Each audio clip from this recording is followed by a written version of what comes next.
प्रिय भक्तजनों, आप सभी का इस शिव महापुराण कथा ज्ञानामृत में स्वागत है। मैं डिवाइन कनेक्शन की ओर से अमित अग्रवाल आप सभी को सादर प्रणाम करता हूँ। आइए आज का अध्याय आरंभ करने से पूर्व भगवान शिव के नाम का उच्चारण करें।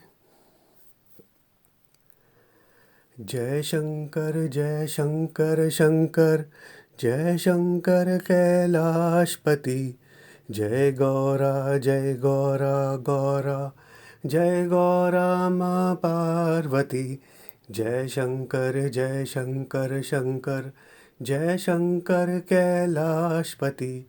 जय गौरा गौरा जय गौरा माँ पार्वती। जय शंकर जय शंकर कैलाशपति। जय गौरा गौरा जय गौरा माँ पार्वती। हर हर महादेव, हर हर महादेव, हर हर महादेव। तो आइए भक्तजनों, हम आज का अध्याय आरंभ करते हैं। आज के अध्याय में हम जानेंगे काशी में शिव, काशी से शिव का निष्कासन, शिव शक्ति शिवलिंग, कैलाश पर निवास और कुबेर का पद।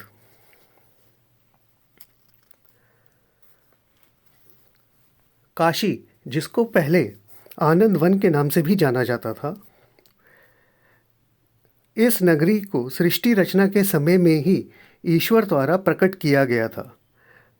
पहले इसका नाम आनंद वन था और बाद में इसे काशी के नाम से जाना गया, परंतु वर्तमान में इसे वाराणसी या बनारस के नाम से जानते हैं। इसमें भगवान शिव पार्वती के साथ जनक कल्याणार्थ निवास करते हैं तथा वह विश्व की राजधानी के रूप में विख्यात रही है।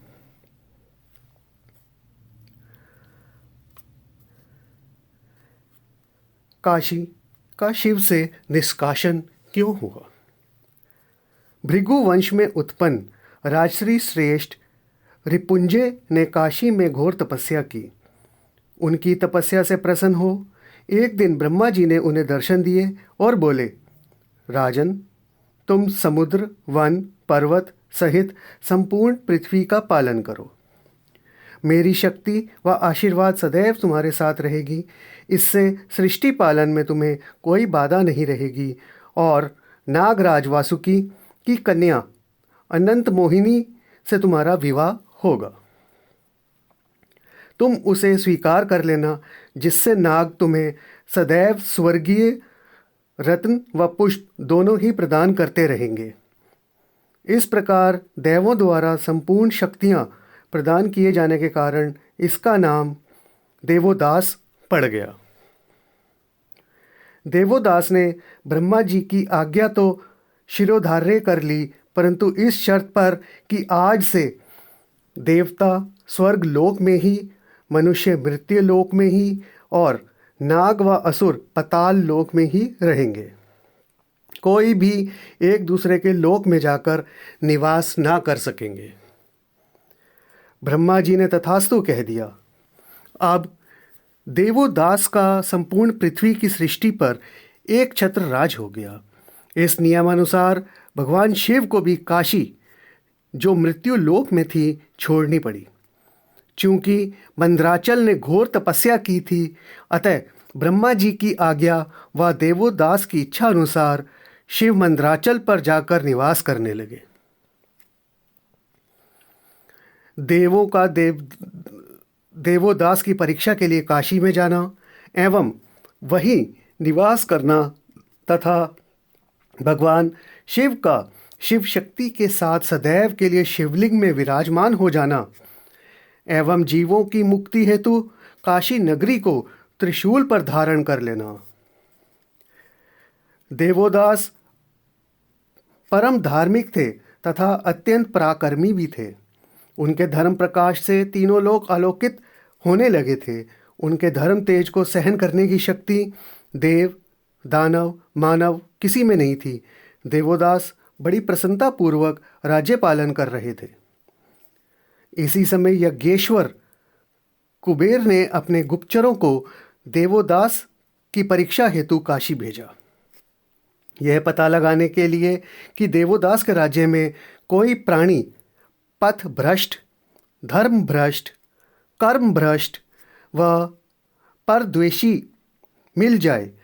परंतु वे सब जगह खोजते खोजते हार गए, लेकिन कोई भी ऐसा व्यक्ति नहीं मिला। मनुष्य की बात ही क्या, पृथ्वी का कोई भी प्राणी पथभ्रष्ट व दुखी नहीं मिला, क्योंकि धर्मात्मा राजा के राज्य में अति वर्षा, सूखा, ओला, पाला आदि प्रकोप पड़ते ही नहीं हैं, तो फिर लोग दुखी क्यों होंगे। अतः संपूर्ण प्रजा सुखी व स्वतंत्र थी। इंद्र आदि देवताओं ने स्वभावानुसार अनेक विघ्न डालने के प्रयास किए, परंतु वे असफल रहे।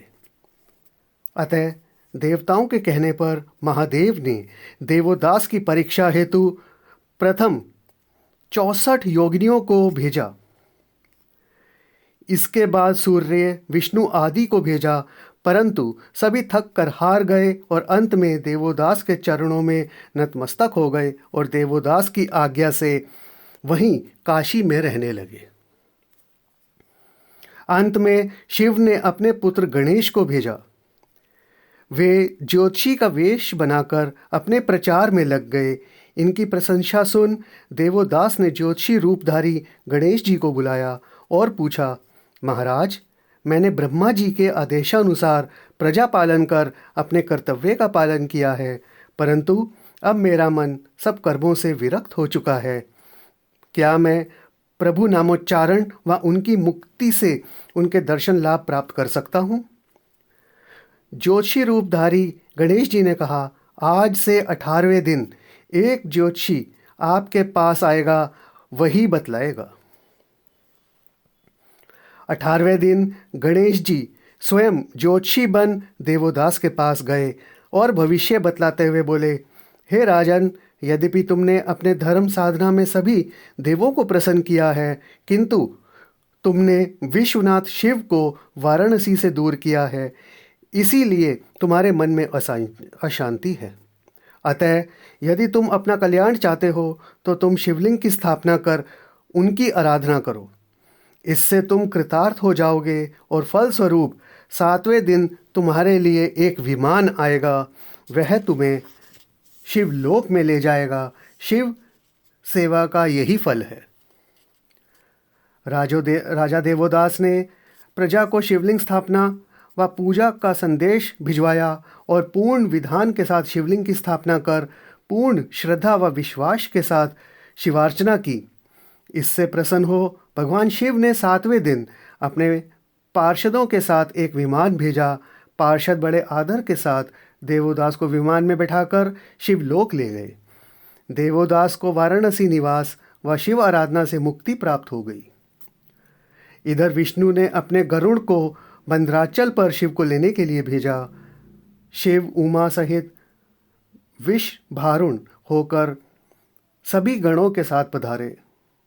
सभी देवताओं ने शिव जी के वाराणसी पधारने पर उनका भव्य स्वागत किया।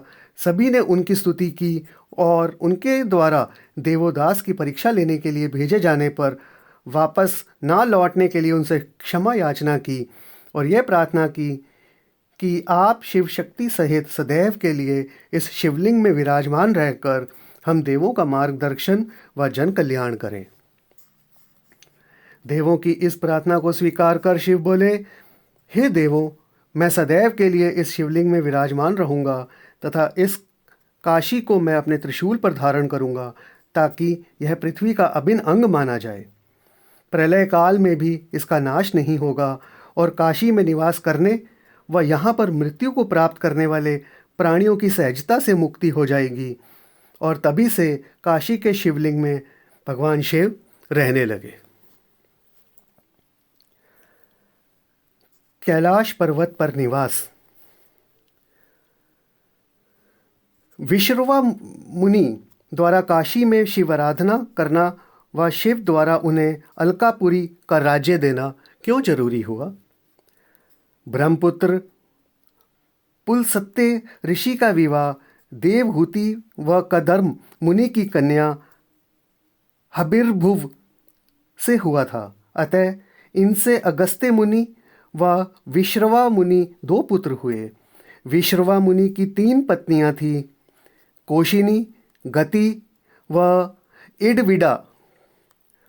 कोशिनी से रावण, कुंभकर्ण व विभीषण, गति से शूर्पणखा व खरदूषण, इडविडा से गुणनिधि पैदा हुए। विश्रवा ने शिव से प्राप्त लंका नगरी अपने ज्येष्ठ पुत्र गुणनिधि, जो कि कुबेर जी थे, को दी, परंतु शक्तिशाली होने के कारण रावण ने कुबेर से लंका नगरी छीनकर वहां से कुबेर को भगा दिया।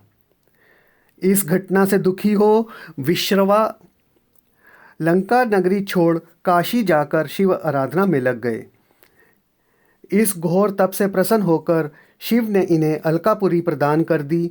यह अलकापुरी हिमालय पर्वत पर उत्तर में एक अति शांत व रमणीक स्थान था। विश्रवा ने वहां रहकर घोर तप किया। जब शिव प्रकट हुए तब विश्रवा ने उनसे कहा, भगवान, आप साकार रूप में उमा सहित इस अलकापुरी में निवास कर भक्तों का कल्याण के लिए लीला करें। शिव विश्रवा की इच्छा पूर्ण करने के लिए सदैव के लिए उमा सहित वहीं बस गए। इसी अलकापुरी को कैलाश पर्वत कहते हैं। विश्रवा पुत्र गुणनिधि को कुबेर पद प्राप्त कैसे हुआ? विश्रवा मुनि का पुत्र गुणनिधि बचपन में बड़ा पापी था। नित्य पापाचारण से दुखी करता रहता था। एक बार नगरवासियों और माता पिता ने इसे नगर के बाहर निकाल दिया। वह दुखी होकर इधर उधर भटकने लगा। एक बार शिवरात्रि के दिन वह शिवालय में नैवेद्य चुराते हुए पकड़ा गया। लोगों ने उसे पीट पीट कर जान से मार डाला। जब इसे यम के दूत पकड़कर ले जा रहे थे तब शिव गणों ने यमदूतों को मारकर भगा दिया और वे इसे शिवलोक ले गए। अतः शिवरात्रि में अनायास पूजा से शिव इसे गणाध्यक्ष बनाकर देवताओं के धन का रक्षक कुबेर बना दिया। इस प्रकार भगवान शिव की कृपा से महापापी विश्रवा पुत्र गुणनिधि कुबेर बन गया। बोलो शंकर भगवान की जय। तो भक्तजनों, हम कल के अध्याय में जानेंगे रुद्राक्ष उत्पत्ति और उसका महात्म्य। आइए हम सभी प्रेम पूर्वक नित्य की भांति शिव आराधना करें।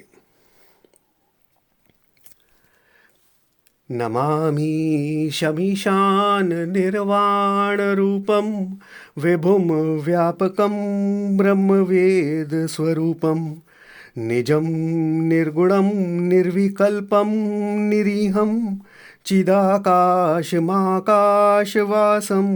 भजेऽहं निराकार मोकार मूलं तुरीयं गिराज्ञान गोतीतमीशं गिरीशं करालं महाकाल कालं कृपालं गुणागार संसार पारं नत्योऽहं तुषाराद्रिसंकाश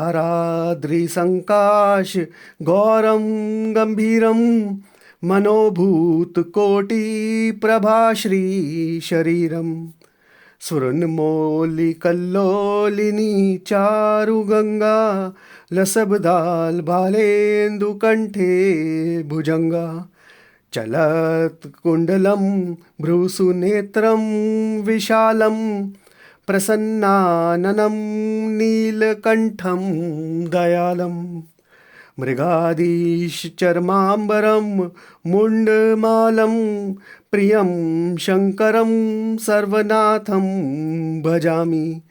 प्रचण्डं प्रकृष्टं प्रगलभं परेशम् अखण्डम् अजं भानुकोटिप्रकाशम्। त्रयः शूलनिर्मूलनं शूलपाणिं भजेऽहं भवानीपतिं भावगम्यं। कलातीतकल्याणकल्पान्तकारी सदा सच्चिदानन्ददाता पुरारी। चिदानन्दसन्दोह मोहापहारी प्रसीद प्रसीद प्रभो मन्मथारी। नायावद् उमानाथ पादारविन्दं भजन्ति है लोके परेव नराणम्। न तावत् सुखं शान्ति संतापनाशं प्रसीद प्रभो सर्वभूतादिवासम्। न जानामि योगं जपं नैवेपूजां न तेऽहं सदा सर्वदा शम्भो तुभ्यं। जराजन्म दुःखोग तातपैमानं प्रभो पाहि आपनन्मामीश शम्भो। रुद्राष्टकमिदं प्रोक्तं विप्रेण हर्तोषे ये पठन्ति नरा भक्त्या तेषां शंभु प्रसीदति। प्रिय भक्तजनों, आप सभी मेरे साथ प्रेम पूर्वक हाथ उठाकर 3 बार बोलेंगे हर हर महादेव। हर हर महादेव, हर हर महादेव, हर हर महादेव।